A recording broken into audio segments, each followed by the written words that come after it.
Buenas noches, amigos televidentes. Gracias por seguirnos con su amable audiencia. En este programa de Economía y Finanzas vamos a abordar el tema del control gubernamental. El control gubernamental es una cuestión sumamente importante en la administración y en la gestión, en este caso, de las entidades del sector público. Podemos mencionar solamente algunos casos emblemáticos en los cuales se ha soslayado este control, se ha dejado de lado y en algunos casos ha costado inclusive vidas humanas. Podemos mencionar algunos, tal vez tres entre los más importantes. Podemos mencionar el caso del Fondo Indígena, lo propio el caso de las barcazas chinas y otro caso que costó vidas humanas, el del vuelo del avión La Mía, que costó vidas humanas, irreparables por cierto.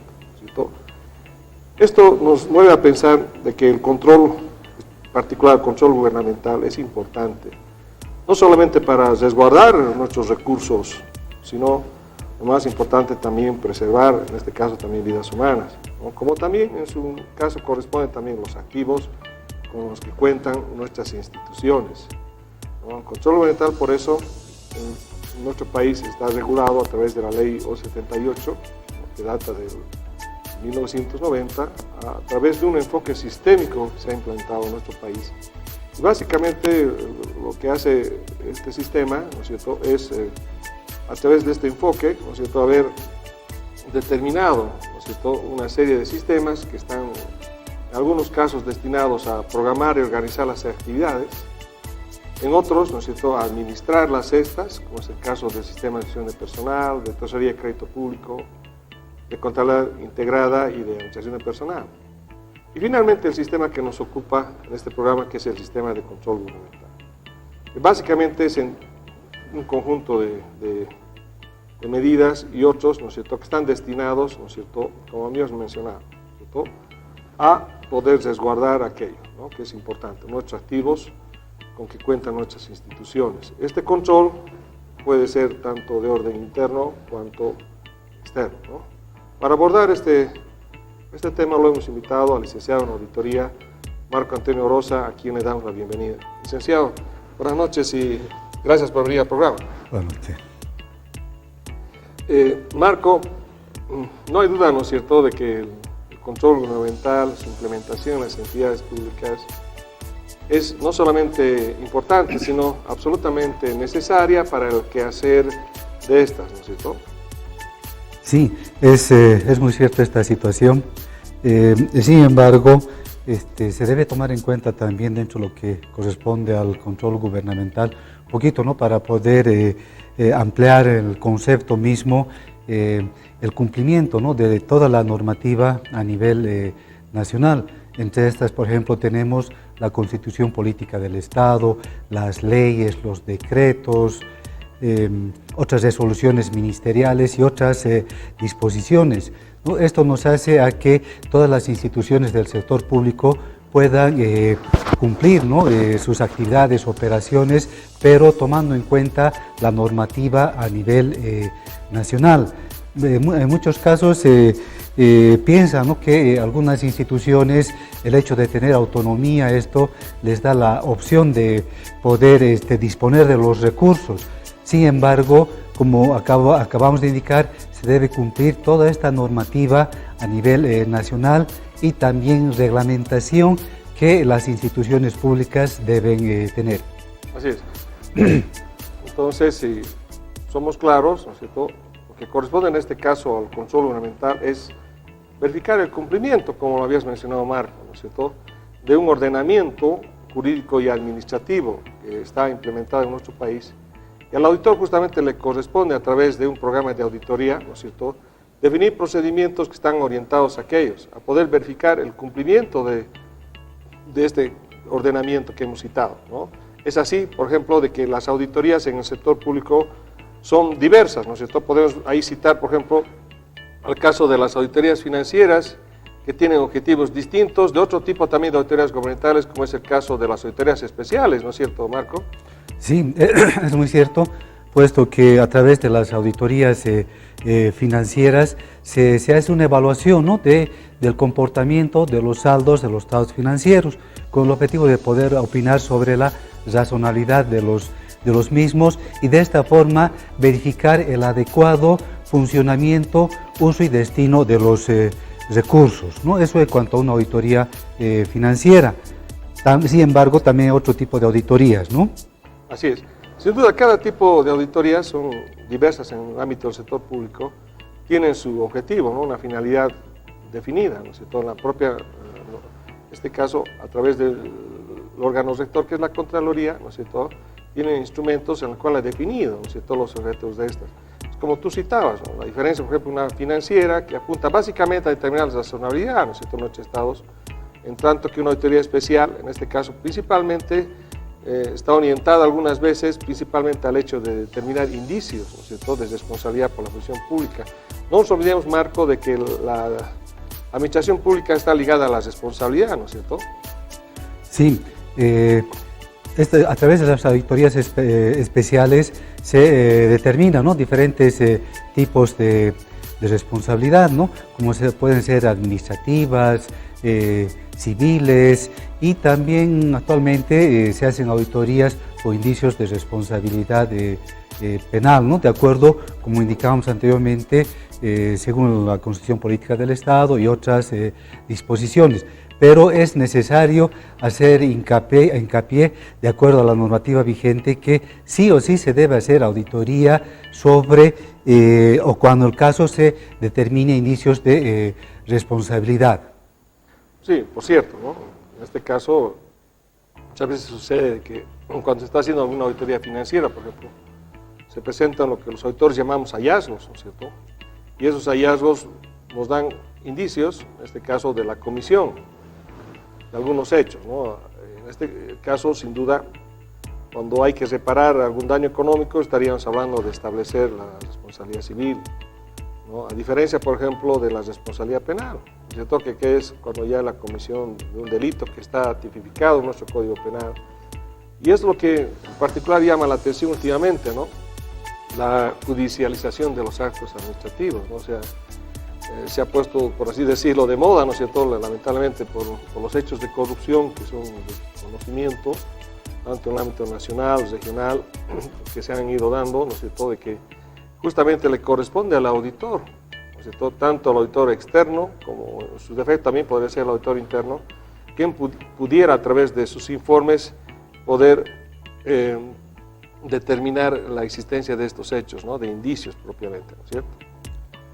Sí, asimismo la ley 1178 nos indica que para los informes, ¿no?, de auditoría especial, otro tipo de informes también, se debe hacer, ¿no?, un informe preliminar, un informe complementario. ¿Esto con qué objetivo? Con el objetivo de que una vez que se determinan estos indicios de responsabilidad, las personas, ¿no?, que tienen este tipo de responsabilidad, poder presentar los descargos correspondientes para verificar si es evidente, ¿no?, la asignación de este tipo de responsabilidad, o en muchos otros casos puede ser que no corresponda también, ¿no? Entonces, desde ese punto de vista, como indicábamos anteriormente, debe hacerse, ¿no?, la auditoría. Así es, ¿no? Evidentemente, ¿no es cierto?, hay un proceso que debe de seguirse. Todos los imputados tienen derecho a presentar, naturalmente, como corresponde dentro de un plazo determinado, sus descargos, ¿no?, porque es de suponer, ¿no es cierto?, que tienen derecho a la defensa, ¿no? Eso está establecido además por nuestra Constitución, ¿no? Ahora, en particular, cuando nosotros hablamos de este tipo de hechos, ¿no es cierto?, conlleva a toda la gestión de la pública, ¿no? No solamente es algunos hechos en particular. Si vemos, por ejemplo, lo que ha sucedido con el tema de las barcazas chinas, donde el control previo falló, ¿no es cierto?, falló en varios hechos, desde, por ejemplo, dar un anticipo del 100%, ¿no?, como ejemplo. Claro, es muy importante el control previo, ¿no?, justamente su funcionamiento en las entidades del sector público, evidenciándose que en muchos casos fallan los controles internos, puede haber indicios de responsabilidad administrativa, civiles, ¿no? Otro tipo de responsabilidad también. Desde ese punto de vista, como se indicaba anteriormente, los sistemas de administración y control deben estar implementados y funcionando dentro de las organizaciones del sector público, ¿no? Para esto justamente se debe hacer el diseño correspondiente, la implementación, a través del diagnóstico, a través de la implementación de los procedimientos, a través de lo que significan los manuales de organización, funciones, también tenemos lo que son los procedimientos administrativos, operativos dentro de la organización, y también alguna otra reglamentación a nivel de sistemas que sí o sí las entidades del sector público deben contar con toda esta información y documentación debidamente diseñada e implementada. Así es, ¿no? Indudablemente de que ahí vemos, ¿no sé?, todos aspectos que tienen que ver con la organización administrativa, lo que mencionaba, ¿no sé?, todo este manual de función, los manuales, los reglamentos. Entonces, eso ya nos está demostrando en los hechos, ¿no es cierto?, de que el ordenamiento del sector público debe estar presente, ¿no?, en todas las instancias de una entidad pública. ¿No es así? De que, por ejemplo, en lo que hace a las contrataciones, ¿no es cierto?, el Decreto Supremo 181 tiene que ver tanto con los subsistemas de contratación, manejo y disposición de bienes. Esto nos obliga en los hechos a que cuando nosotros, en el papel en este caso de auditores o en la gestión, en la administrativa, ¿no es cierto?, debemos de verificar el cumplimiento, ¿no es cierto?, de ciertos requisitos. Independientemente de las modalidades de contratación, hay requisitos que deben de observarse su cumplimiento, ¿no es cierto? Sí, como indica el decreto 181 y también su reglamentación, ¿no?, el RESAPS que debería, como indicaba, ser diseñado e implementado dentro de las instituciones. No nos olvidemos que tanto el decreto supremo, esta otra reglamentación, y existen también otras disposiciones, ¿no?, otros decretos supremos o alguna otra reglamentación interna que debe cumplirse dentro de la organización, dentro de las instituciones, porque el hecho de que no se cumpla, que no se implemente, que no se verifique su cumplimiento, esto, como indicábamos, puede derivar en indicios de diferentes tipos de responsabilidad. Así es. Queda claro entonces, ¿no es cierto?, de que el control gubernamental tiene que estar presente, ¿no?, en todas las etapas, ¿no?, de lo que se denomina, ¿no es cierto?, la administración, ¿no?, de las instituciones públicas, desde el ámbito que sea observado, ¿no?, desde un proceso de contratación, como también de la administración de recursos humanos, como de los bienes y servicios, ¿no? Ahí vemos, por ejemplo, cuando hablamos de controles previos, hay controles que se denominan controles claves, ¿no? Por ejemplo, en el manejo de inventarios, un control clave son los cardes físicos valorados, ¿cierto? Estos son un control clave, como en el manejo del disponibles son los saqueos, las conciliaciones bancarias, o en el manejo del exigible, las confirmaciones, ¿no?, de saldos que se hacen a través de las auditorías, ¿no es cierto? Entonces, hay controles, ¿no es cierto?, que tienen que observarse, tienen que cumplirse, y le corresponde en este caso al auditor verificar aquello, ¿no es cierto? No nos olvidemos de que cuando se deja de lado el control previo, ¿no es cierto?, puede darse lugar su debilitamiento, en este caso, a la comisión de muchos hechos. Habíamos mencionado el caso de las barcazas chinas, ¿no?, que se dio el caso insólito de dar un anticipo del 100%, cuando la normativa, el decreto 181 establece que el anticipo no puede pasar del 20% y además debe tener una garantía por monto equivalente. Esto no se cumplió y el daño económico ya está hecho, ¿no es cierto?, no se ha podido hasta ahora recuperar, están en proceso.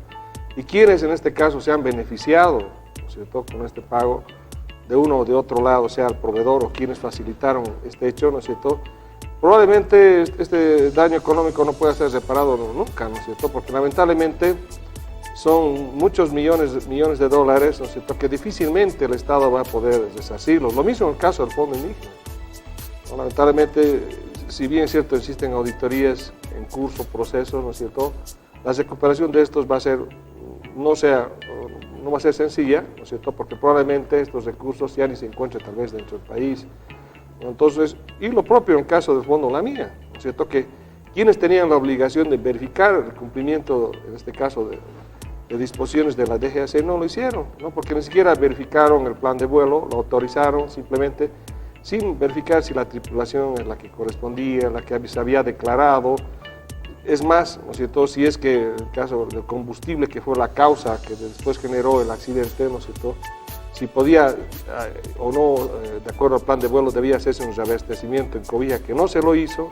En fin, fueron una serie de controles que fueron soslayados, ¿no es cierto?, que permitieron este hecho fatal. Entonces, esto nos demuestra, como muchos otros casos, tal vez de menor mediatización, ¿no es cierto?, de los cuales el control gubernamental, al no estar presente, dio lugar a este tipo de hechos, ¿no es cierto, Marco? Sí, justamente estos procedimientos, ¿no?, que deberían cumplirse desde su inicio, ¿no?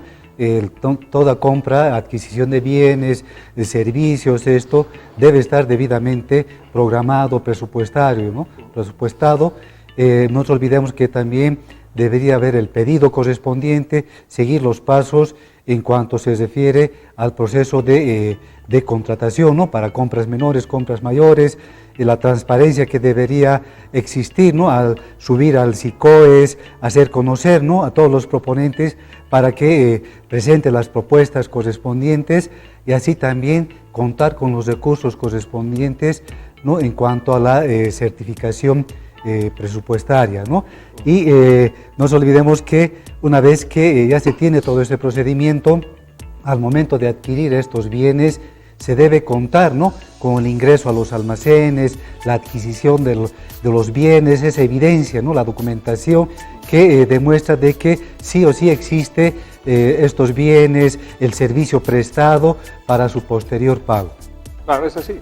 O sea, no solamente en el caso de una contratación se podría verificar la existencia del preventivo. El preventivo se da por defecto, ¿no?, porque el sistema no te va a permitir devengar si no tienes un preventivo, que nos ha hecho una certificación, ¿cierto? O sea, es el inicio, pero no solamente es esto, sino además debe verificarse, ¿no?, ¿cierto?, que exista su inscripción en el PAC, su presupuesto correspondiente en la apertura programática, ¿no?, ¿cierto?, identificando su fuente, su organismo financiador, y como tú mencionabas también, entre otros, por ejemplo, el caso de materiales, que exista la nota de ingreso al almacén, ¿no?, porque eso es un control clave, ¿no es cierto?, que exista la nota de ingreso al almacén, así como también, ¿no es cierto?, otro tipo de controles que son también básicos, ¿no?, que no se reducen solamente a exigirle al proveedor la factura al momento del pago. No, eso es solamente una pequeña parte del control previo. Entonces, todos esos controles naturalmente deben ser ejecutados por la administración, como en los casos de obras, ¿no es cierto? No se puede pagar una planilla de obra, por ejemplo, por avance, ¿no es cierto?, si no existe el informe del supervisor, ¿no?, a cargo de esa obra y del fiscal correspondiente, ¿no? Entonces, son controles básicos. Con lo mismo, en la provisión de servicios es fundamental, ¿no es cierto?, verificar que exista el informe del fiscal de servicio, ¿no es cierto?, que es el que da fe que se hubiera cumplido el servicio que habría sido requerido conforme a las especificaciones determinadas, ¿no es cierto?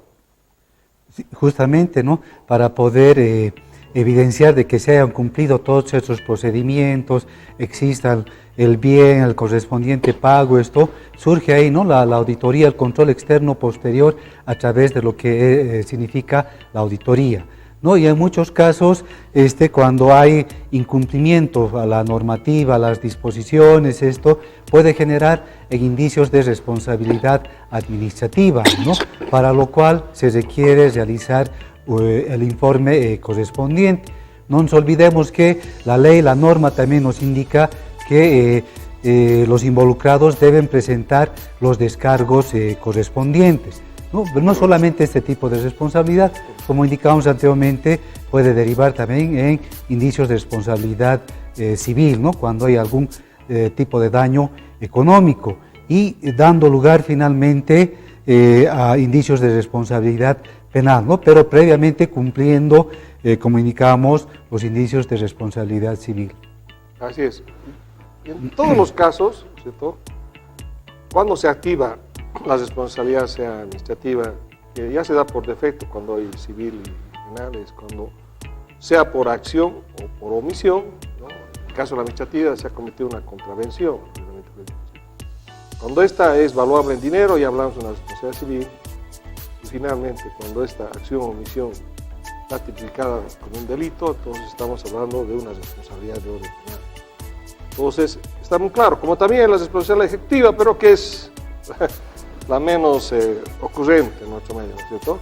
De lo que no hay dudas, pero es de que el control gubernamental, ¿no es cierto?, está presente, tiene que hacerlo, ¿no es cierto?, de acuerdo a lo que dispone la ley 78, ¿no es cierto?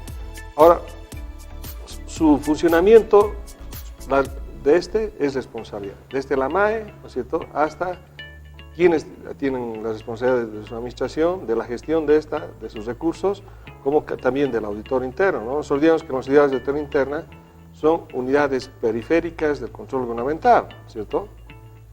Exacto.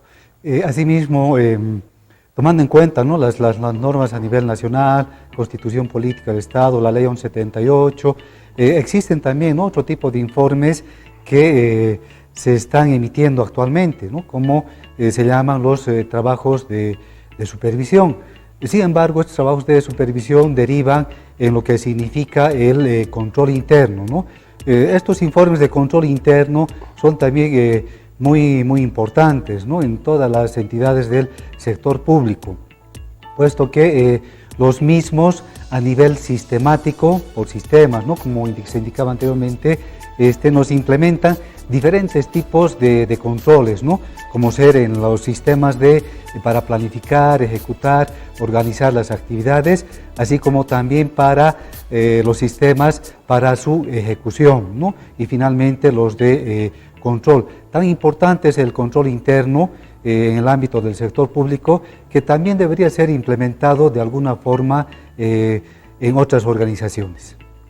Así es, principalmente lo que no hay duda es de que aquellas que son en este caso de carácter mixto, pero en las cuales el Estado tenga una participación accionaria mayor a 50%, naturalmente deben estar incorporadas, ¿no?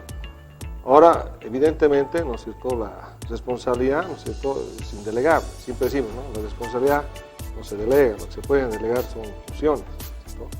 Entonces, en este caso, ¿no es cierto?, el control previo, como es sin duda fundamental en lo que hace, ¿no es cierto?, el funcionamiento de cualquier institución. La fortaleza de ¿no es cierto?, coayuda de forma, digamos, eficaz, eficiente hacia el logro de los resultados, ¿no? Porque muchas veces, ¿qué observamos, ¿no es cierto?, que existe ejecución presupuestaria, pero existe a la vez también dolo, ¿no es cierto?, o sea, hay comisión de hechos ilícitos en este caso. Entonces, lo que tenemos que en definitiva observar siempre en la gestión de las entidades públicas es la legalidad. Justamente el auditor interno, cuanto el auditor externo, sea la Contraloría General del Estado o los auditores independientes, lo que tienen que hacer a través de sus programas de trabajo incorporados en procedimientos de auditoría, verificar, ¿no es cierto?, que se ha cumplido la legalidad. Muchas veces esto no ha pasado y esos ejemplos son emblemáticos, ¿no es cierto, Marco? Porque sin duda hay muchos más, ¿no es cierto? Sí, complementando también, entre otros trabajos, procedimientos, trabajos de auditoría, esto también se tienen, ¿no?, las auditorías operativas, ¿no? Estamos hablando de gestión por resultados, ¿no? ¿Qué cosas estamos planificando nosotros dentro de la gestión y qué es lo que se está cumpliendo a finales de gestión o en el corto plazo, ¿no? Entonces, a través de estas auditorías también se puede verificar la eficiencia, eficacia, economía, ¿no?, de las entidades del sector público, el uso, destino de los recursos asignados a las entidades del sector público, ¿no? No nos olvidemos que son diferentes fuentes de financiamiento que recibe las entidades del sector público. Así es, indudablemente son diversas las auditorías, ya se han mencionado tal vez los más que tienen mayor frecuencia, hay otras que son menos frecuentes, el caso de auditorías ambientales, que en algún momento deberían estar ejecutándose en curso. Bien. De lo que no existen dudas entonces es de que el control gubernamental es fundamental, ¿no es cierto?, para el adecuado funcionamiento de las entidades públicas dentro del marco de la legalidad. Bien. Licenciado, le damos las gracias por haber asistido a nuestro programa y lo estaremos invitando a una próxima edición. Muchas gracias. Buenas noches.